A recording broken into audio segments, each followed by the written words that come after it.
जय श्री कृष्णा साथियों। आज मैं आपके लिए लाया हूँ क्लास 12 के नोट्स। दूसरा अध्याय है राजा किसान और नगर के। मैंने पहले अध्याय के नोट्स आपको अवेलेबल करा दिए हैं, जो आप मेरी प्लेलिस्ट में जाके देख लेना। दूसरा अध्याय है राजा किसान और नगर के बारे में है। आरंभिक राज्य और अर्थव्यवस्था है। ये लगभग 600 ईसा पूर्व से 700 ईस्वी के बीच का समय है। राजा किसान और नगर के परिचय हैं। प्राचीन भारत में समाज 3 मुख्य आधारों पर टिका था: राजा, किसान और नगर। राजा शक्तिशाली होते थे, शासन उनके हाथों में होता था, और किसान खेतीबाड़ी करते थे, और नगर में व्यापार और संस्कृति केंद्र हुआ करते थे। व्यापार पुराने समय में। राजा और सत्ता। राजा को धर्म और राजनीति दोनों का संरक्षक माना जाता था। राजा राजा वहाँ का एक मुखिया होता था, जो धर्म और राजनीति दोनों का संरक्षक माना जाता था। मुखिया हर अपने क्षेत्र का अलग अलग होता था, पर ये जो धर्म और राजनीति है ना, इसका प्रमुख मुखिया माना जाता था राजा।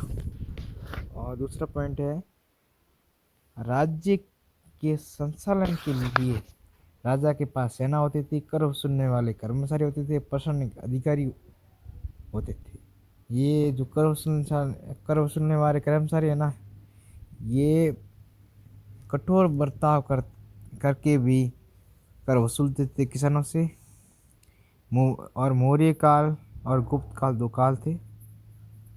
मौर्य काल में चंद्रगुप्त मौर्य ने विशाल साम्राज्य बनाया।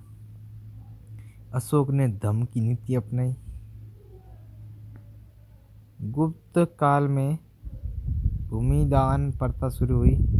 राजाओं ने ब्राह्मणों और मंदिरों को भूमि देकर अपना प्रभाव बढ़ाया। मतलब कि अपना वर्षों से बढ़ाया कि हम ब्राह्मणों और मंदिरों में भूमि दान करते हैं, उनको दान देते हैं।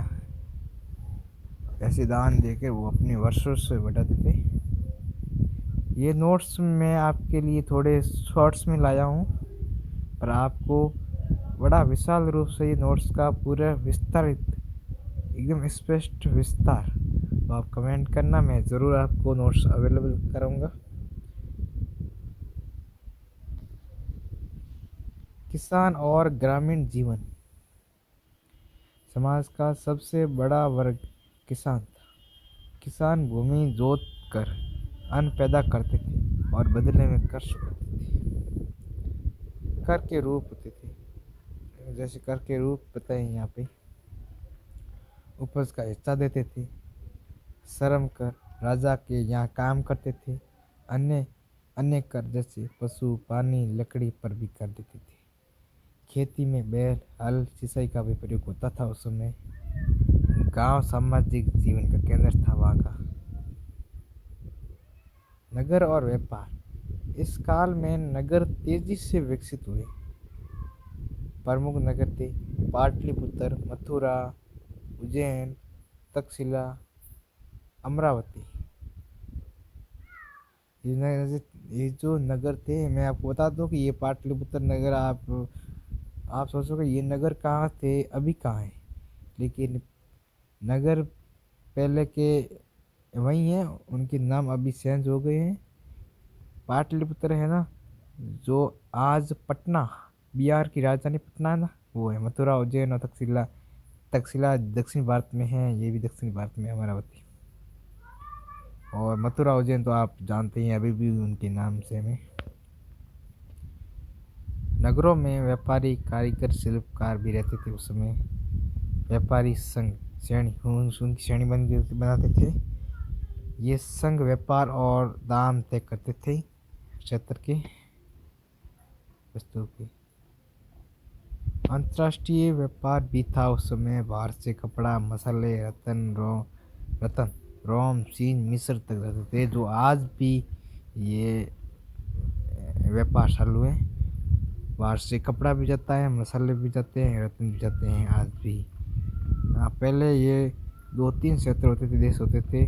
आज के समय में ये विश्व के हर कोने में विश्व व्यापार होता है इन चीज़ों का, जो भारत की सबसे बड़ी जीडीपी का हिस्सा है।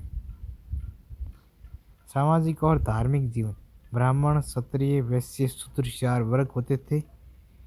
ये वर्ण होते थे 4। व्यवस्था, वर्ण व्यवस्था समाज का आधार थी। वर्ण व्यवस्था समाज की आधार थी, मतलब ये है कि समाज इन 4 वर्णों पर आधारित था। पहले नंबर पे ये ब्राह्मण, दूसरे पे क्षत्रिय, तीसरे पे शूद्र, तीसरे वैश्य और चौथे पे शूद्र। ये मैं शॉर्ट्स लाया हूँ आपको। ये जो पॉइंट्स है ना, इनको भी विस्तारित करके बताऊंगा आगे वीडियोस में। स्त्रियों को सामान्यतः स्त्रियों को सामान्यतः घरेलू भूमिका दी जाती थी, परंतु कुछ स्त्रियां व्यापार और धार्मिक कार्य में भी सक्रिय थी, काम करती थी। बौद्ध, जैन और ब्राह्मण धर्म भी प्रमुखता। ये धर्म में बौद्ध, जैन और ब्राह्मण धर्म सब साथ चल रहे थे उसमें। महत्वपूर्ण स्रोत हैं शिलालेख, अभिलेख। मतलब ये इस पाठ की जानकारी कहाँ से मिली कि उसके आधार पर ये पाठ लिखा गया, तो उसके महत्वपूर्ण पॉइंट्स हैं, स्रोत हैं, शिलालेख, अभिलेख। और जैसे शोक शिलालेख, साहित्य, महाभारत, बौद्ध, जैन ग्रंथ, विदेशी यात्री, पहचान, स्वयंचान, पुरातात्विक अवशेष, सिक्के, मूर्तियां, नगरों के खंडर। निष्कर्ष, इस समय का जीवन राजा, किसान और नगर तीनों के आपसी संबंधों पर आधारित था। राजा शासन और सुरक्षा देता था, किसान उत्पादक करके समाज को जीवन देता था, नगर व्यापार, संस्कृति और संपर्क का केंद्र थे। नगर इन तीनों के बिना समाज का ढांचा अधूरा बन जाता था। जय श्री कृष्ण साथियों, वीडियो देखने के लिए थैंक्स।